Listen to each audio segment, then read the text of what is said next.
ಕುಟುಂಬಗಳ ಮಕ್ಕಳ ಶಿಕ್ಷಣಕ್ಕೆ ಉತ್ತೇಜನ ನೀಡುವ ಉದ್ದೇಶದಿಂದ ಮದನ್ ಕುಮಾರ್ ಬೋರಪ್ಪನವರ್ ಫೌಂಡೇಶನ್ ವತಿಯಿಂದ ನಗರದ ಆಂಜನೇಯ ನಗರದಲ್ಲಿರುವ ಸರ್ಕಾರಿ ಹಿರಿಯ ಕನ್ನಡ ಪ್ರಾಥಮಿಕ ಶಾಲೆಯ ವಿದ್ಯಾರ್ಥಿಗಳಿಗೆ ಉಚಿತ ಶೈಕ್ಷಣಿಕ ಸಾಮಗ್ರಿ ಹಾಗೂ ಟ್ರ್ಯಾಕ್ ಸೂಟ್ಗಳನ್ನು ವಿತರಿಸಲಾಯಿತು. ಕಾರ್ಯಕ್ರಮದಲ್ಲಿ ಎಲ್ಕೆಜಿ, ಯುಕೆಜಿ ಹಾಗೂ 1ರಿಂದ 7ನೇ ತರಗತಿಯ ಎಲ್ಲ ವಿದ್ಯಾರ್ಥಿಗಳಿಗೆ ಪುಸ್ತಕಗಳು, ಶಾಲಾ ಬ್ಯಾಗ್ ಸೇರಿದಂತೆ ವಿದ್ಯಾಭ್ಯಾಸಕ್ಕೆ ಅಗತ್ಯವಿರುವ ವಿವಿಧ ಸಾಮಗ್ರಿಗಳ ಜೊತೆಗೆ ಶಾಲಾ ಆಡಳಿತ ಮಂಡಳಿಯ ಮನವಿಯಂತೆ ಉಚಿತ ಟ್ರ್ಯಾಕ್ ಸೂಟ್ಗಳನ್ನು ವಿತರಿಸಲಾಯಿತು. ಕಾರ್ಯಕ್ರಮದಲ್ಲಿ ಭಾಗವಹಿಸಿ ಮಾತನಾಡಿದ ಬಿಜೆಪಿ ಹಿರಿಯ ಮುಖಂಡ ಶಂಕರಗೌಡ ಪಾಟೀಲ್, ಯಾವುದೇ ಮಗು ಶಿಕ್ಷಣದಿಂದ ವಂಚಿತವಾಗಬಾರದು. ಸರ್ಕಾರ ಹಲವು ಯೋಜನೆಗಳನ್ನು ಜಾರಿಗೆ ತಂದಿದ್ರು. ಸಮಾಜದ ದಾನಿಗಳು ಸರ್ಕಾರಿ ಶಾಲೆಗಳ ಅಭಿವೃದ್ಧಿಗೆ ಕೈ ಜೋಡಿಸಬೇಕು.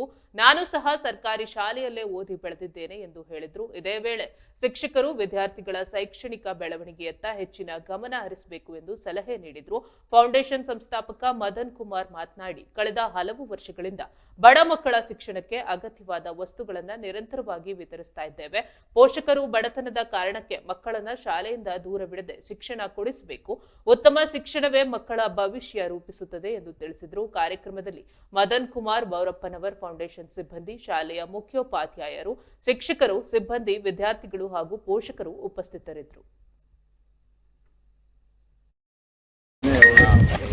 ಆಂಜನೇಯ ನಗರದ ಆಂಜನೇಯ ದೇವರಿಗೆ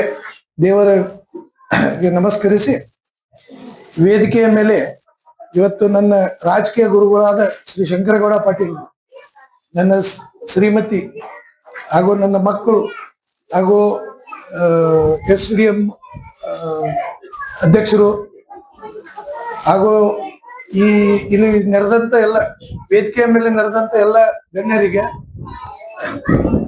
ಮತ್ತು ನನ್ನ ಮುದ್ದು ಮಕ್ಕಳು, ನನ್ನ ಮಾಧ್ಯಮ ಮಿತ್ರರು ಎಲ್ಲರಿಗೂ ನಮಸ್ಕಾರ. ಬಡತನದಾಗ ಹುಟ್ಟುವುದು ತಪ್ಪೇನಿಲ್ಲ, ಆದ್ರೆ ಬಡತನದಲ್ಲಿ ಸಾಯುವುದು ಮಾತ್ರ ತಪ್ಪು. ಯಾಕಂದ್ರೆ ಬಡತನದಾಗ ಹುಟ್ಟಿದ ಮೇಲೆ ಬಡವರಾಗೆ ಸಾಯಬಾರದು. ಬಡವರಾಗಿ ಹುಟ್ಟುದು ಅದು ಆಕಸ್ಮಿಕ, ನಿಮ್ ಕೈಲಿ ಇಲ್ಲ. ಆದ್ರೆ ಸಾವು ಮಾತ್ರ ನಿಮ್ ಕೈಲಿ ಇರ್ತದೆ.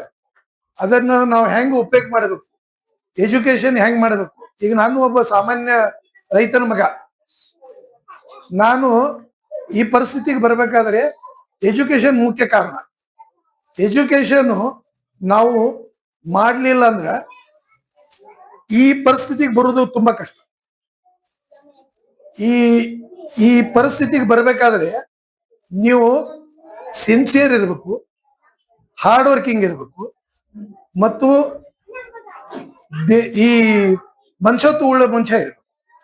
ಇನ್ನೊಬ್ರದ್ದು ತಿಂದು ನಾವು ದೊಡ್ಡವರಾಗ್ತೀವಿ, ಅದು ಬಹಳ ಕಡಿಮೆ ಸಮಯದಲ್ಲಿ ಇದಾಗ್ತದೆ. ಸೊ ನೀವು ಈ ಎಲ್ಲಾ ಮಕ್ಕಳಿಗೆ ನಾನು ಏನ್ ಹೇಳ್ತೀನಿ ಅಂದ್ರೆ, ತಾಯಂದ್ರಿಗೂ ಅವರ ಪೋಷಕರಿಗೂ ಏನ್ ಹೇಳ್ತೀನಿ ಅಂದ್ರೆ, ನಿಮ್ಮ ಶಕ್ತಿ ಮೀರಿ ಮಕ್ಕಳನ್ನ ಓದಿಸಿ. ಮಕ್ಕಳ ಏನಾರ ಆದ್ರೆ ನಿಮ್ಮ ಭವಿಷ್ಯವನ್ನು ಸುಧಾರಿಸ್ತದ. ನೀವು ಮಕ್ಕಳಿಗೆ ಯಾವುದೇ ಪರಿಸ್ಥಿತಿಯಲ್ಲಿ ಶಾಲೆ ಬಿಟ್ಟು ಕೆಲ್ಸಕ್ಕೆ ಹಚ್ಚೋದು ಇವೆಲ್ಲ ಮಾಡಬೇಡ್ರಿ. ಇವತ್ತು ಮದನ್ ಕುಮಾರ್ ಫೌಂಡೇಶನ್ ವತಿಯಿಂದ ಅವರ ಕುಟುಂಬ ಪೂರ್ಣ ಸಮಾಜ ಸೇವೆಗೆ ನಿಂತದ್ದು ಕಂಡು ಬಹಳ ಹೆಮ್ಮೆ ಆಯ್ತು. ಹಾಗೆ ಅನೇಕ ಶಾಲೆಗಳು ಈ ಮಾಂತೇಶ್ ನಗರ ಏರಿಯಾದಲ್ಲಿ MA ಅವರು ಇದು ಸೇವೆ ಮಾಡ್ತಾ ಬಂದಿದ್ದಾರೆ. ಇವತ್ತು ನನ್ನನ್ನು ಅತಿಥಿಯಾಗಿ ಆಂಜನೇಯ ನಗರದ ಪ್ರಾಥಮಿಕ ಸರ್ಕಾರಿ ಶಾಲೆ ಕರೆಸಿದಾಗ ನನಗನ್ನಿಸ್ತು, ಇಡೀ ಪರಿವಾರ ತಮ್ಮ ಕಷ್ಟದ ನೆನಪು ಮಾಡಿಕೊಂಡು ಇನ್ನು ಬರುವಂತ ಮಕ್ಕಳಿಗೆ ಕಷ್ಟ ಬರಬಾರದು ಅಂತೇಳಿ ದಾನ ಮಾಡ್ತಾ ಇದ್ದಾರೆ. ಅದನ್ನ ನೋಡಿ ಫಸ್ಟ್ ಟೈಮ್ ನನ್ನ ಜೀವನದಲ್ಲಿ ಪರಿವಾರ ಸಮೇತವಾಗಿ ದಾನಿಗಳು ನಾನು ನೋಡಿದ್ದು ಇವತ್ತೇ. ಹೀಗಾಗಿ ನನಗೆ ಆನಂದ ಆಯ್ತು. ಜೊತೆಗೆ ಈ ರೀತಿ ಜನರು ಈ ಸಮಾಜಕ್ಕೆ ಬೇಕು ಅಂತ ಅನಿಸ್ತು.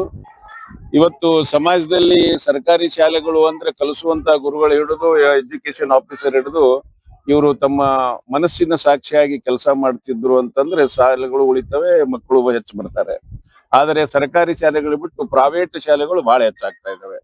ಅಲ್ಲಿ ಕಮರ್ಷಿಯಲ್ ಹೆಚ್ಚು ನಡೆದಿದ್ರಿಂದ ನಮ್ಮ ಕನ್ನಡ ಶಾಲೆಯಲ್ಲಿ ಓದಿಸುವಂತ, ಪ್ರಾಥಮಿಕ ಶಾಲೆಯಲ್ಲಿ ಓದಿಸುವಂತ ಗುರುಗಳು ಕೂಡ ತಮ್ಮ ಪ್ರೈವೇಟ್ ಶಾಲೆ ಹಾಕಿಸಿದ್ರು ಅಂದ್ರೆ ಆಗ್ತದೆ. ಹೀಗಾಗಿ ಎಲ್ಲ ಜನಪ್ರತಿನಿಧಿಗಳು ಜೊತೆಗೆ ಸರ್ಕಾರದ ಅಧಿಕಾರಿಗಳು ಹಾಗೂ ಶಾಲೆಯ ಸಿಬ್ಬಂದಿ ತಮ್ಮ ಮಕ್ಕಳನ್ನ ತಾವು ಕಲಿಸುವಂತ ಪ್ರಾಥಮಿಕ ಶಾಲೆಯಲ್ಲಿ ಹಾಕ್ಬೇಕು. ಆಗ ಮಾತ್ರ ಸಮಾಜದಲ್ಲಿ ಎಲ್ಲಾ ಸರ್ಕಾರಿ ಶಾಲೆಗಳು ಉಳಿತವೆ. ಕಾರಣ ಇಷ್ಟೇ, ನಾನು ಸಣ್ಣವನಿದ್ದಾಗ ಪ್ರಾಥಮಿಕ ಶಾಲೆಯಲ್ಲಿ ಓದಿದ್ದೇನೆ, ಆ ಶಾಲೆಗಳು ಈಗ ಕಾಣ್ತಾ ಇಲ್ಲ. ಆವಾಗ ಯಾವಾಗ ನಾವು ಆ ಮಕ್ಕಳನ್ನು ಎಲ್ಲಾ ಜಾತಿ ಮತ ಪಂಥ ಭಯದ ಭಾಷೆ ಎಲ್ಲಾ ಮರೆತು ಅವ್ರು ಯಾರು ಅಂತ ನಮಗ್ ಗೊತ್ತಿರಲಿದ್ರು ಪ್ರೀತಿಯಿಂದ ಒಂದೇ ಕೋಣೆಯಲ್ಲಿ ಹೊಡೆದಾಡ್ತಾ ಇದ್ದೀವಿ, ಕಲಿತಾ ಇದ್ದೀವಿ. ನಾವು ಗುರುಗಳನ್ನು ಕಂಡಾಗ ಅವರು ರಸ್ತೆಯಲ್ಲಿ ನಾವು ಸಿಕ್ಕರು ಕೂಡ ಅವರು ನಮ್ಮನ್ನ ಬಡದು ಶಾಲೆಗೆ ಬರ್ಲಿಲ್ಲ ಯಾಕಂತ ಬಡಿತಿದ್ರು.